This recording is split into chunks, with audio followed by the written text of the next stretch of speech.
ডানকুনি থানার মনবের এলাকায় রক্ষাকালী পুজোর ডিজে বাজাতে না দেওয়ায় পুলিশ আক্রান্ত। 6 জনকে গ্রেফতার করে পুলিশ। ডানকুনির মনবের ও রামকৃষ্ণপল্লীতে রক্ষাকালী পুজো হয়। এই পুজোর ভাসানে ডিজে যাতে বাজানো না হয় তা নিয়ে একাধিকবার মিটিং করে পুলিশ।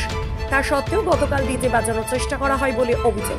বিশাল পুলিশ বাহিনী গিয়ে ডিজে বন্ধ করলে পুলিশের সঙ্গে বচসা থেকে ধাক্কাধাক্কি শুরু হয়। পথ অবরোধ শুরু করে পূজা কমিটির সদস্যরা। পুলিশ তাদের হটিয়ে দিতে গেলে এরপর ঢিল ছোড়ে তারা।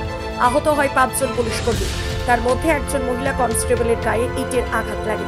আহত হন তিনি। তাকে চণ্ডীতলা হাসপাতালে নিয়ে যাওয়া হয়। আজ ধৃতদের শ্রীরামপুর আদালতে পেশ করা হবে বলে জানিয়েছে পুলিশ। ঘটনাটা ছিল এক শ্রেণীর ছোট ছোট ছেলেরা ডিজে করার ব্যাপারে তারা ডিজে বেঁধেছে। তাতে থানা থেকে অফিসার গিয়ে বলেছে যে না, ডিজে করা যাবে না, তোমরা খুলে ফেলো।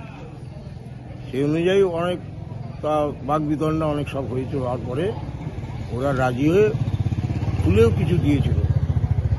তারপরে বড়বাবু গেছেন, আর প্রায় অন্তত 70 জন পুলিশ, মানে মহিলা পুলিশ, র্যাব, তারপরে মহিলা র্যাব সবাই গিয়েছিল 70 জনের মতো। আমাদের তো এই পূজায় মানে বিসর্জনে এত দরকার নেই পুলিশ, বড়বাবু নিয়ে গেছেন।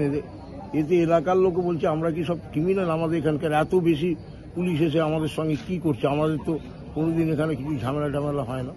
যদিও ঝামেলাটা ওই ডিজের ব্যাপারটা নিয়ে।